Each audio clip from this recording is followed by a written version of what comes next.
I'd like to call the HHS meeting of May 18th to order. Roll call, please. Chair Renahan. Here. Chair Schwarzy. Here. Member Solomon. Member Chaplin. Here. Member Desart. Here. Member LaPlante. Here. Okay, so I'm gonna find the right thing I gotta read here. Okay, so a quorum of members are in the room, and I will entertain a motion to permit members to participate by video or teleconference. So moved. Roll call of those in the room. So Okay. Member Schwarzy. Aye. Member Chaplin. Here, we're taking Yes. roll call, yeah, here. Member LaPlante. here. And Chair Renahan. Yes. Okay, so it will not be necessary to have roll call votes on each item. As we know, the rental assistance program opened up yesterday, so we will kind of await any kind of report in the future. Please advance that on your social media as you can to your networks. And with that, I just would like to move on to a Community Services American Rescue Plan Local Recovery Funds update. Mary Keating. Do you mind if I sit at the table? Please do. All right. So this morning, actually, I had a conversation with Member Renahan last week, and we were talking about the American Rescue Plan and the local recovery funds that are coming through the county. And she asked that I kind of update you on some fairly preliminary numbers on things that I would love to see be funded from the local recovery plans, specific to the internal operations of the Community Services Department. So again, these numbers are very preliminary, and these are just sort of my thoughts on things that I'd like to see us be able to do with those funds. Another caveat is that some of these activities may be eligible under some of the other grants. However, due to timing of when we get them and who we need to get permission from and what process we have to go through to approve those things, it could be potentially much easier to fund through the American Rescue Plan. So I've broken it down into 3 categories: capital, technology, and staffing. And I'll just kind of walk through each one, and I'm happy to answer questions along the way. So the 3 capital are, and I will say, I don't think that any of these 3 would be eligible under any other grant. The first would be the reconfiguration of our intake area to improve the safety, privacy, and technology access for our clients. If you've been down to the south end of the 3rd floor, we used to have 9 intake rooms. We now have 5 because we had to expand them so that we could provide for social distancing. They are, the facilities guys did a great job with the materials they had and the timeline that they had, but I think we could go a long way towards significantly improving the client experience as well as staffing access to those buildings, to those rooms. There's always been an issue with sound. If you're in one room, you can hear what's going on in the other room. We're dealing with people in difficult situations quite often. So if we could improve the privacy as well as the technology. Right now, our staff have to make copies of sensitive documents that clients give to us. They have to physically take them, walk back into the office area, bring them back. It would be really nice if we could just scan them right there so that those documents didn't have to travel any farther than they already do. Then there's kind of 2 thoughts of improvements we could make over at the Family Center. The first is that we'd love to have an outdoor play area. One of the things that happens over at the Family Center, which for new board members, I'd like to find a time to have you tour the Family Center. But one of the things that happens over there is supervised parenting time. Right now we have a supervised parenting time room where in normal times it's filled with toys and books and things for parents to interact with their kids. However, supervised parenting time as it exists now only happens indoors. It would be great if we could have some sort of a safe outdoor play area so that supervised parenting time can happen outdoors. We could also use some laundry facilities and a dishwasher and some air cleaners so that we can more appropriately clean and sanitize the toys and the rooms after supervised parenting time or mediation for that matter have occurred within the Family Center. So those capital expenses, again, these are completely preliminary guesstimates at best, about $170,000 of capital. On the technology side, we'd love to be able to have some sort of an electronic file storage system so that when we're collecting documents from clients, we can share those documents across different platforms. We have about 7 different databases that we are required to use. So we have a tremendous amount of duplication and triplication of effort in terms of collecting documents, putting them into particular software systems. If we could, at the very least, have a document storage system where we could figure out how to access those documents. So if somebody's applying for utility assistance and rental assistance, and maybe they're a senior and we're giving them some caregiver funds, right now those are completely separate processes. We'd love to see some technology improvements there. The Communic System is a new automated appointment and check-in system. It's actually being used downstairs, and development's been using it for, B&Z's been using it for a couple of years now. We started using it this year. Initially, we were told that the 5 years of the licensing could be covered with the Coronavirus Relief Fund. Apparently, that decision has been reversed, and so we have 3 years that we need to cover for the licensing of the Communic System.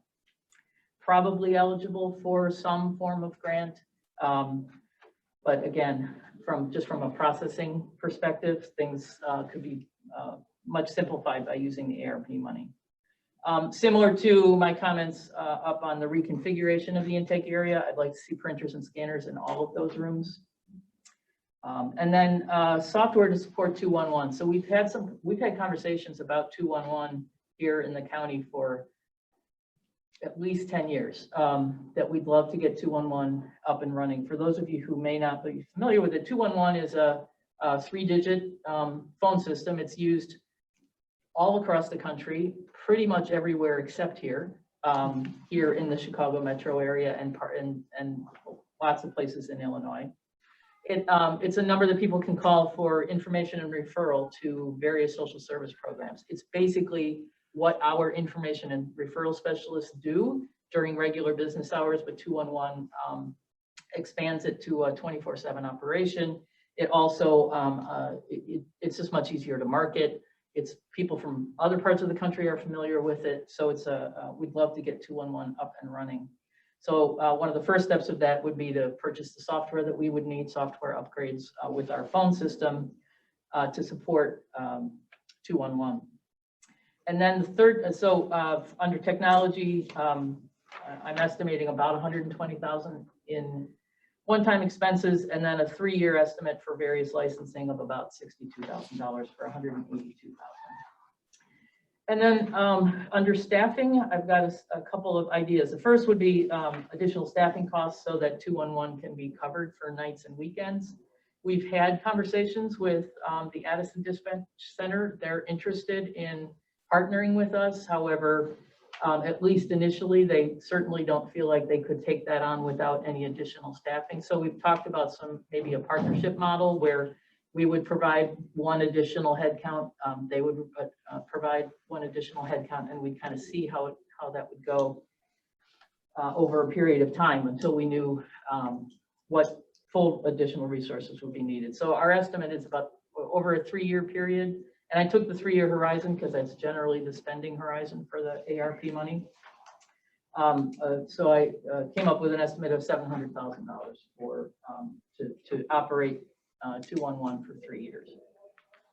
I'd love to have 2 case managers assigned to eviction court so that I think I've mentioned at this committee before, Joan Fox from our administrator of housing supports has been kind of attending eviction court virtually to try and kind of figure out what the best way would be for us to connect. So many of the folks are there via Zoom. That makes it a little bit more difficult to have those, kind of hallway conversations that you can have when things are in person. But I think if we could have 2 folks who were specifically assigned to work with people in eviction court, it would be extremely helpful. We'd love to have an outreach specialist so that particularly if we get 211 up and running, we really need to get back out into the community more. making sure that people know that we exist. We had this awesome communication plan for 2020 of all these community events that we were going to be doing. I think we're probably a ways away before those large scale community events happen. And so we really need to figure out ways to get out there, both in person as well as we've really beefed up our social media presence. But I think we still need somebody to get out there in the community, talk to people, particularly as so many people are still struggling financially and need to figure out how to get connected to resources. And then finally on the staffing, an additional headcount I'd love to see would be a housing navigator to assist clients in identifying and accessing units. So we have many types of resources to help people with either rent assistance or rapid rehousing if they're currently homeless, but helping them through the process of finding units, applying for units, understanding what it means to be a renter, what, sort of what the tenant landlord relationship is like, how to, how to work through issues that may be impacting someone's ability to be approved for a lease. A housing navigator is something that I would love to see us have the ability to add. So on the staffing side, with the exception of 211, I do think some of those would probably be eligible for some grant fund that we have. It's a matter of, we can implement things much more quickly, I think, with the American Rescue Plans. Typically, all of our grant funds, there's an approval process that we have to develop a plan, develop a budget, submit it either to the state or federal government, go through a whole, a public comment period, a whole approval process, so we can do things a little more quickly. So, so I'd be happy to answer any questions, but as I said, member Ranhan and I were talking about it last week, and she said, that she thought it would be helpful for you all to hear kind of what the preliminary thoughts are. I know the county will be, the finance committee, I think, will be doing some special calls dedicated to these funds. So whatever I present there will be much more formal and numbers that are much more well thought out, particularly on the technology and capital side. But these are sort of the concepts that I'm working on right now. Wonderful. Thank you. Any questions from the committee? Just a comment. Mary, I love this plan. I love the idea that you want to reconfigure the intake area. Because I've been down there, I've talked about, actually your whole area needs to be redone, but that's a story for another time. But no, I think it's a great plan. And I look forward to seeing what you bring forward. But I really think that this is well thought out and some things that really are going to benefit your area. So thank you. Yeah. Yeah, the intake area is obviously a major kind of sore point. We just don't have the kind of facility that we need. But frankly, we are out of space. We're just really crammed in there. And, particularly with the needs that we're seeing, our programs, the funding that we've been getting seem to be, we're getting more and more of it. So we do have an issue with space. We've had it for a long time.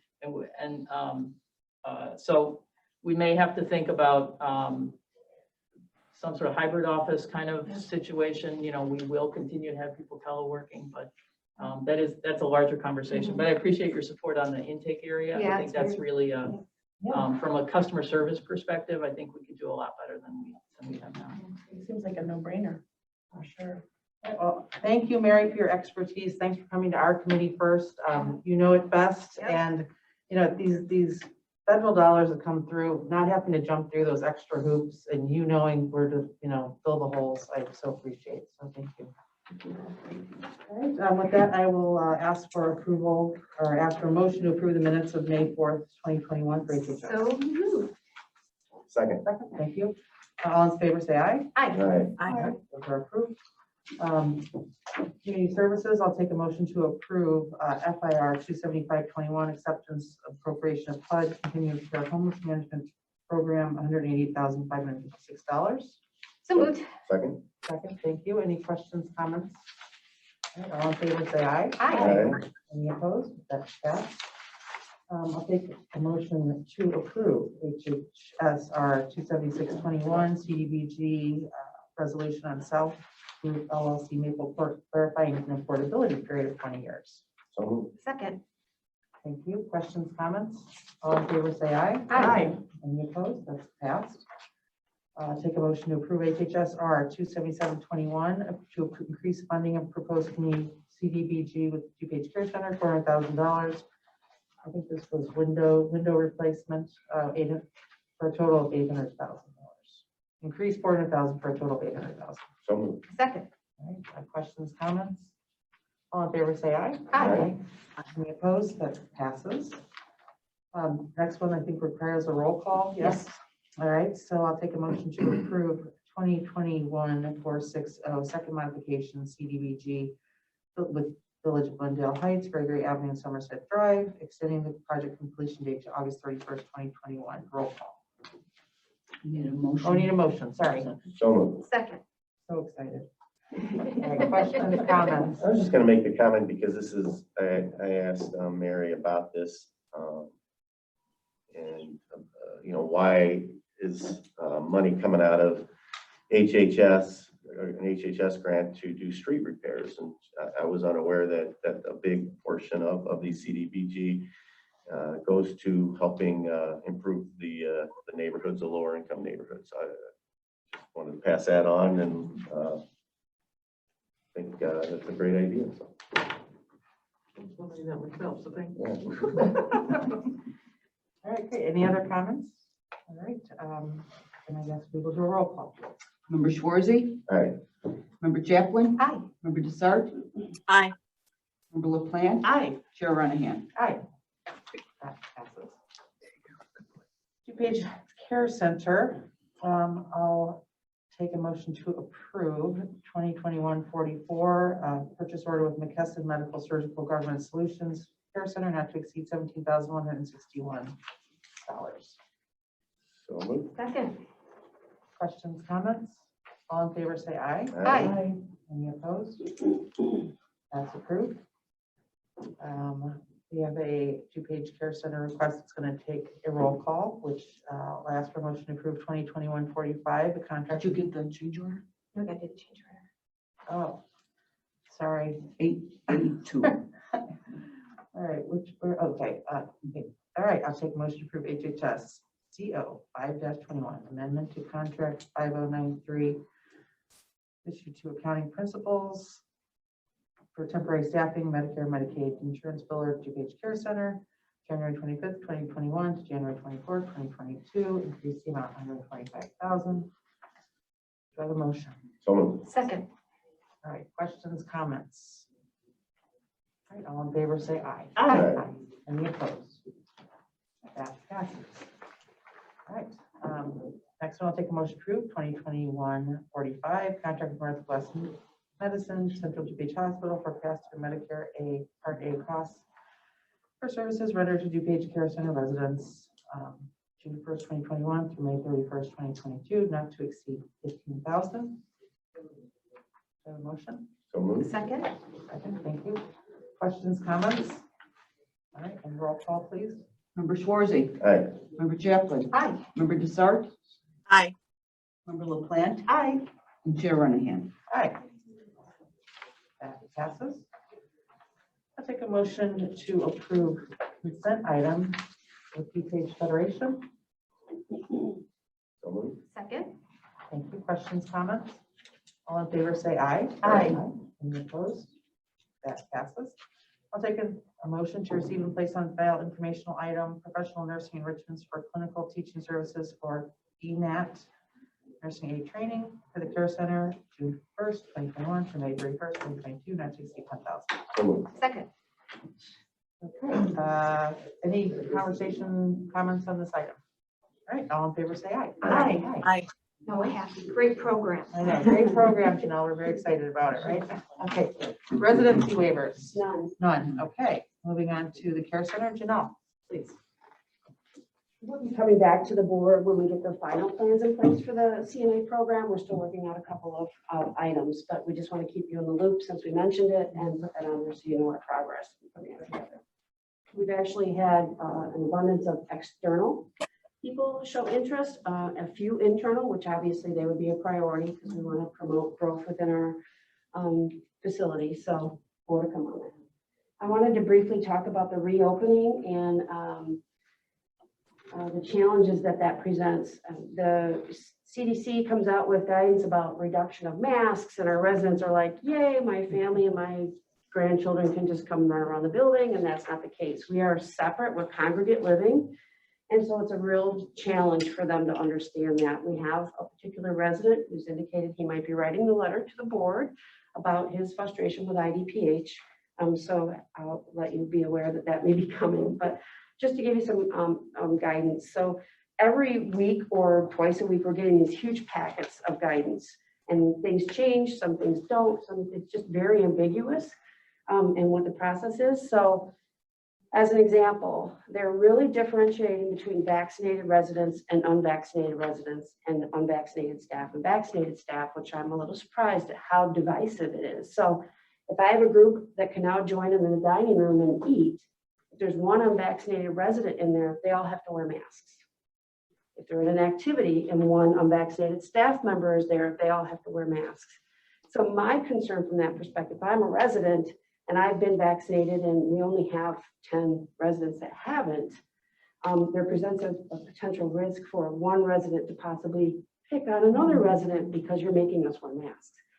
We can put them in a separate area, still participate in the program with social distancing, but yet they still would have to wear that mask. So we're trying to work through that. We have to be very cognizant. We don't want people to feel bad or, bullied per se. So that is a challenge. With visitation, because of our volume, we're not in the position where we can just let everybody come in, walk through to the residents' rooms. It all has to be like an escort appointment. So we're in this stage that's very, very labor intensive. How do we get, hundreds of residents, family members to see their loved ones and still do it at orchestrated full screening? At least it doesn't have to be 24 hours in advance now, but full screening, escort them up, escort them down, or if they're doing an outdoor visit, we have to escort the residents down one at a time. I mean, it's just, so we're working through all of that. We've had multiple meetings over the last Friday and yesterday, and the team has come up with a plan on how that's going to work. So more to come on that. Just so if you hear about it, it is a challenge for the facility to try and figure that out. We'd love to just open the doors back up, but we know that one of our facilities down the street just had 4 cases, and we had a staff member positive that's been about 25 plus days now, maybe 28. So we still have that potential risk. So we've been successful by being conservative and being very methodical. And I think people would love us to just throw that all to the side. And I think we're just going to stay the course. So I hope everyone supports. If you have questions, please let me know, but that's our intent. Make sense? That's all I have today. All right, great. Thank you, Janelle. Any questions for Janelle and the Care Center? You guys are doing an amazing job. I mean, I can't wait to see when you release the video to some of our things you're working on. I think we're all gonna be doing high fives for everything you've done. So, all right, Mary Keating, additional community services update. I just had a few things. As member Chair Renahan mentioned, the rent assistance program launched yesterday. It's a very exciting day. I want to really compliment Joan Fox, Lisa Snipes, Justine Chang, Julie Burdick of our staff who have done a tremendous job in reaching out. We have about 20,000 pieces of mail going out, targeting individuals who we think might be appropriate for the program. We've come up with 25 different strategies for getting word out into the communities. One of my favorite ones is that we've gone through the Regional Office of Education. They have a regional homeless student liaison. She's reached out to all of her counterparts in all the school districts, and they in turn have gotten the information out to the families that who are struggling financially. And they're getting feedback from the families already, thanking them for passing on that information. So I'm very excited about that. We're getting more money for rental assistance. It probably hit the bank account today. So the American Rescue Plan included another tranche, if you will, of rent assistance money. we're getting about, I didn't write the number down, it's either 25 or 26 million More? more. So you're almost doubling? Yeah. Holy man. This has a longer spending horizon, which is great. It has, individuals can receive assistance for up to 18 months. I'm a little confused about the spending timing. We got 40% of the funding upfront, so we got about $10 million. I think we have to obligate 30% of that by March of next year. We have to spend 30% by March of next year, at which time, or anytime up, once we do that, we can request more money. We can request the remainder. Between the two programs and the different obligation deadlines, it's extremely confusing. So 30% of that 10 million that you got? That's 75% of the 40% has to be spent, has to be obligated before you can ask for the remainder. And anything that Treasury hasn't obligated to you by March of next year could be reallocated to other communities. So if my math is right, I think we have to spend about 6 or 7 million by March of next year, at which time we, and also have requested those funds. So obviously with the IDA program just starting yesterday, I'd kind of like to wait and see how that goes, what the demand is, before we make plans for this second allocation. A cool thing that our ombudsman folks are doing.